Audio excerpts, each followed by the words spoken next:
장관님, 지난 4, 5월 임시국회에서 우리 당의 진성준 의원이 검찰청법 개정안에 대해서 이렇게 제안 설명을 한 바 있어요.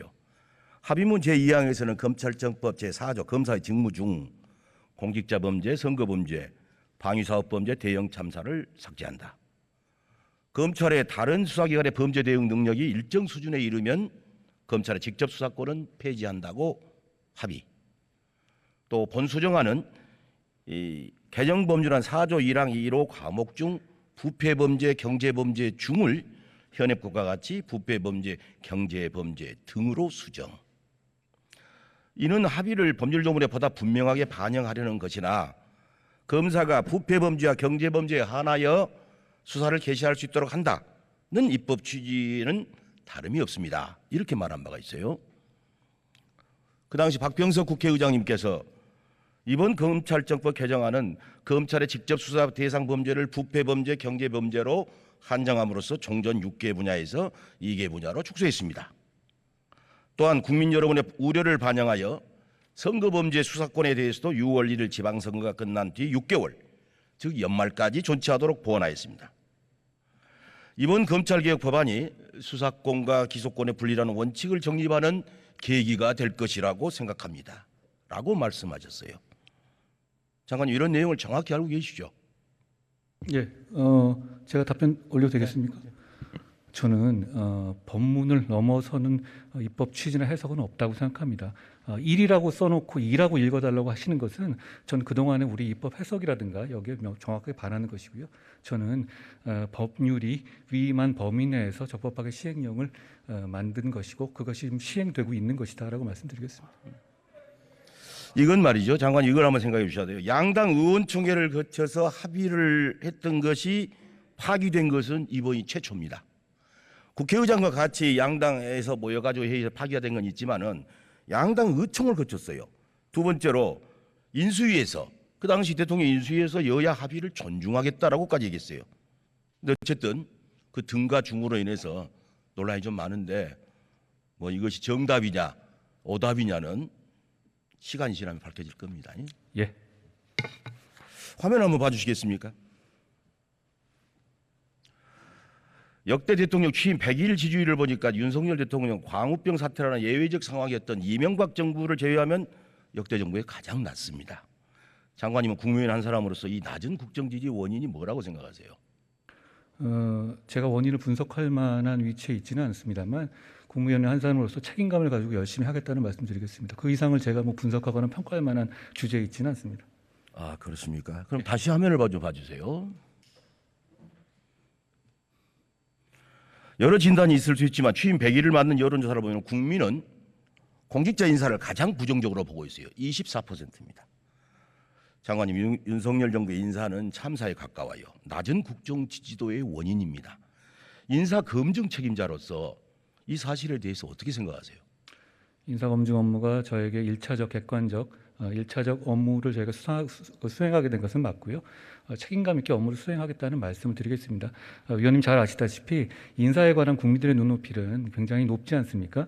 그러니까 뭐 제가 과거를 탓하자는 건 아니고요. 과거에서도 이런 정도로 이 정부에서 낙마할 만한 사안들이 그대로 통과한 경우는 대단히 많지 않습니까? 그러니까 거기에 대해서 국민들께서 높은 기준을 갖고 계시고 저희가 그걸 못 맞추고 있다는 점에 대해서 저도 국무위원회 한 사람이자 1차적 객관적 검증을 담당하고 있는 사람으로서 큰 책임감을 느낍니다. 장관님 굉장히 똑똑하신 분으로 알고 있는데 자꾸 과거 얘기를 하지 마세요. 정호영 후보자를 비롯해서 5명의 장관급이 낙마했잖아요. 100일밖에 안 됐는데 잠깐만요. 과거 얘기를 해야 되지 않겠습니까? 얘기 들어보세요. 5명의 장관급이 낙마하고 검사 출신 측근 중용도 도를 넘었어요. 이런 윤석열 정부의 인사 실패는 추천의 문제입니까? 검증이 문제입니까? 아니면은 최종 선택의 문제가 있다고 보십니까? 뭐 하나하나 그렇게 구분지을 문제는 아니고요. 저는 제가 맡은 범위 내에서 최선을 다할 것이고 거기에 맞춰서 책임감 있게 그 업무를 수행하겠다는 말씀을 드리겠습니다. 그리고 저희 단이 출범한 지가 좀 불과 몇 달밖에 안 됐기 때문에 진행되는 과정이라든가 저희 안착하는 과정을 좀 많이 도와주셨으면 좋겠다는 말씀을 드리고 싶습니다. 네, 인사는 총체적으로 문제인데 검증이 참 문제입니다. 인사 실패 책임은 궁극적으로 대통령에게 있죠. 그래서 역대 정부에서는 진짜 그렇게 됐을 때 대통령이 사과하고 민정수석이나 인사수석이 물러나면서 책임을 진 경우도 있고, 그런데 이번 정부에서는 사과조차가 없었어요. 장관님, 국민이 인사 실패를 문제로 지금 보고 있잖아요. 이렇게 본다면은 나 잘못했다. 앞으로 잘하겠다. 이런 입장 표명은 주권자에 대한 주권자인 국민에 대한 예의라고 생각이 돼요. 절대 국민을 이기려고 하시면 안 됩니다. 사과라도 하는 것이 도리가 아닙니까? 제가 아까 말씀드린 거고 제가 정부 전체를 대표하는 것은 아니기 때문에 제가 맡은 영역에서 책임감 있게 일하겠다는 말씀을 드리고요. 그리고 저희가 새로 시스템을 만든 지가 얼마 안 되니까 지금 여기 어차피 이미 출범한 이야기 아닙니까? 그러면 거기에 대해서 좀 지켜봐 주시면서 고언을 해주시면서 이 시스템이 앞으로 잘 정착될 수 있도록 도와주시면 좋겠다는 말씀 다시 드리겠습니다. 그 말씀 잘 기억하겠습니다. 예. 이번에 돌아가신 영국 엘리자베스 여왕의 아버지인 조지 6세가요. 그 영화를 킹스 스피치라는 영화 혹시 보셨어요? 저도 좋아합니다. 아, 좋아하시구나. 그때 조지 6세가 이렇게 물어보잖아요. 왕은 자기가 해야 하는 것을 해야 할까요? 아니면 국민이 기대해야 하는 것을 해야 할까요? 이렇게 물어보거든요. 지금 민주공화국의 대통령은 그렇다면 이 정부는 대통령이 원하는 것을 해야 됩니까? 국민이 기대해야 되는 것을 합니까? 이건 답은 정해졌어요. 국민은 눈높이에 맞게 가야 될 것입니다. 이해가 되시죠? 네, 인사 문제는 꼭 이 정부의 문제만은 아니긴 합니다만 대한민국 정부가 운영하는 데서 큰 숙제라고 생각합니다. 예. 네. 자, 다른 화면 한번 보실까요?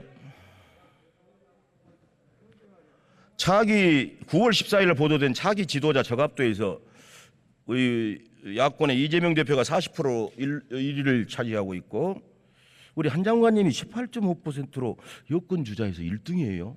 깜짝 놀랄 일입니다.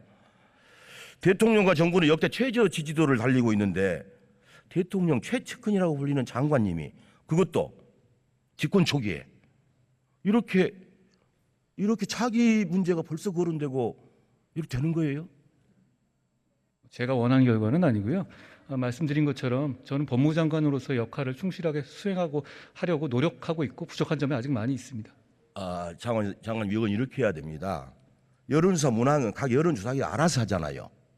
알아서 하지만은 장관의 도리를 아는 분이라면은 지금 집권 초기의 장관인데 나를 좀 빼달라. 이 의사표명해야 됩니다. 그게 정치적 도리죠. 그게 대통령을 위하는 길이고. 그렇게 생각 안 하세요?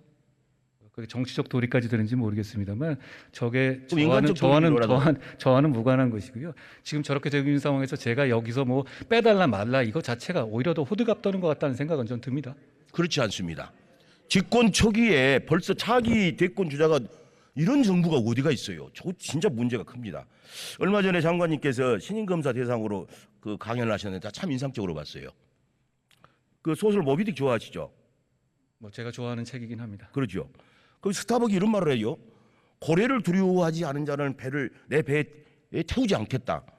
이 말을 좋아하시다 그러던데 좋은 말입니다. 이 구절은 용기가 아닌 만용을 경계하겠다. 신임 검사들한테 만용을 경계한다는 말씀을 하셨어요. 그것은 장관님한테도 해당이 될 수 있는 것이고 또 그중에 초임 검사들한테 그런 말씀하셨대. 소신을 갖고 관철시킨 답이 틀리면은 얼마나 초라해지겠느냐. 그래서 답을 잘 찾아라. 소신을 갖고 하되 답을 잘 찾아라는 그런 얘기를 하셔서 굉장히 공감이 많이 됐어요. 그래서 지금 윤석열 정부가 인사 실패하고 이전 정부에 대한 집착이 너무 가까워요. 집착에 가까운 정치보복을 하느라 위험수위를 달리고 있다는 것이 제 생각입니다. 그래서 윤석열 정부에서는 이런 폭주를 뜯어 말릴 우리 장관님이 좋아하시는 그 주인공 스타벅 같은 사람이 되기를 기대합니다. 의원님 좋은 말씀 제가 명심하겠습니다. 예, 들어가겠습니다. 문체부 장관님 나오시죠.